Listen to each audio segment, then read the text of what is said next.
Hello everyone, I am Rishabh here, and today I'm going to be doing a presentation on rotational symmetry.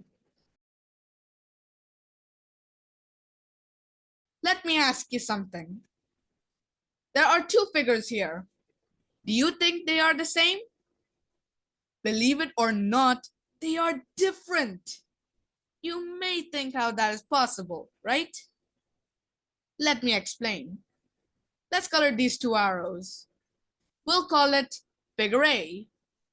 Now let's do this again. Are these two the same? Of course not. But what has changed? The placement of the arrows. The yellow arrows have moved. Could we say that figure A has been rotated? Yes, isn't it? However, with the first two figures, we were not able to tell the difference since all arrowheads were of the same color, even though figure 2 was rotated. This is known as rotational symmetry.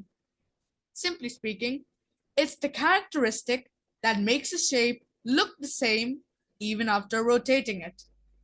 This generally applies to regular polygons. Regular polygons are made of straight lines and are symmetrical. So, shall we now look at how rotational symmetry works? Let's take the same figure we just saw. Let's call it the normal resting position at 0 degrees. Let's turn it by 90 degrees. What do you observe?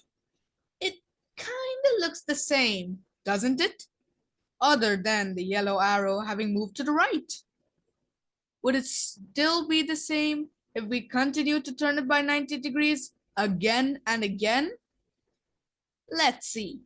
Here it is at 180 degrees, now at 270, and back to the start at 360 degrees.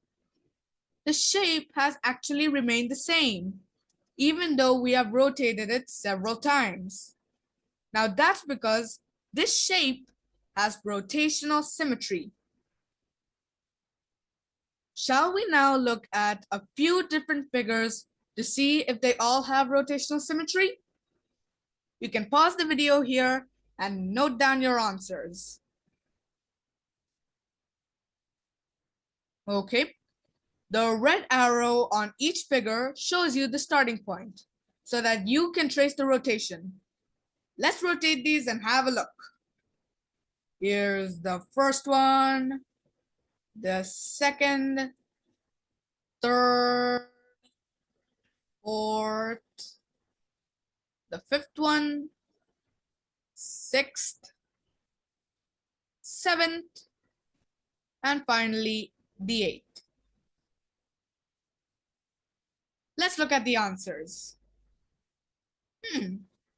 Looks like all figures except number 1 and number 6 have rotational symmetry. Did you get them all right?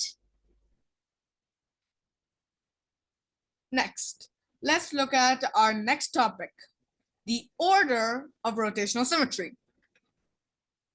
It's the number of times a shape needs to be rotated before it comes back to its original position. We are going to go back to our first figure.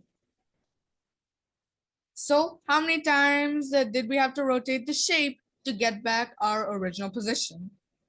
Let's see. That's 1, there's the second, third, and finally the fourth and final rotation.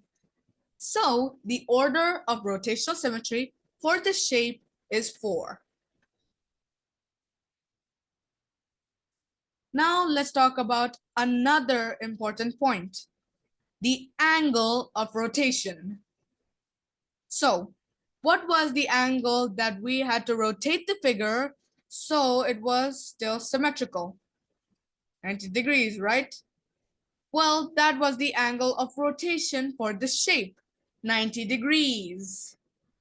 The smallest angle that the figure has to be rotated to make it look the same as the original position is called the angle of rotation. Now, let's quickly see How to calculate the angle of rotation of regular polygons? Well, there are just two steps.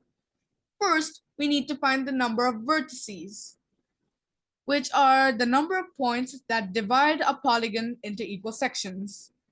Next, divide 360 degrees by the number of vertices. That's it. 360 degrees because that is a full rotation. For example, let's take this star-shaped polygon. I've used an X to mark the center point of the star. Let's find the vertices now. Here's the first one, and the second, and so on. We have 5 vertices.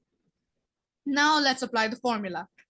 300, the angle of rotation for the star-shaped polygon is equal to 360 degrees by 5 vertices, which means the angle of rotation of the star is 72 degrees. Let's look at a few more shapes.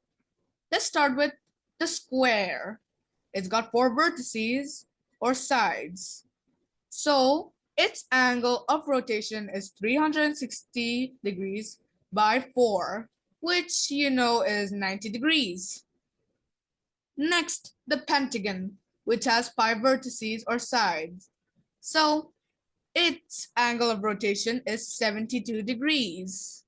Easy, right? Now, can you find the last one? Thank you for watching my presentation. If you like this video, please hit the like and subscribe button. Bye.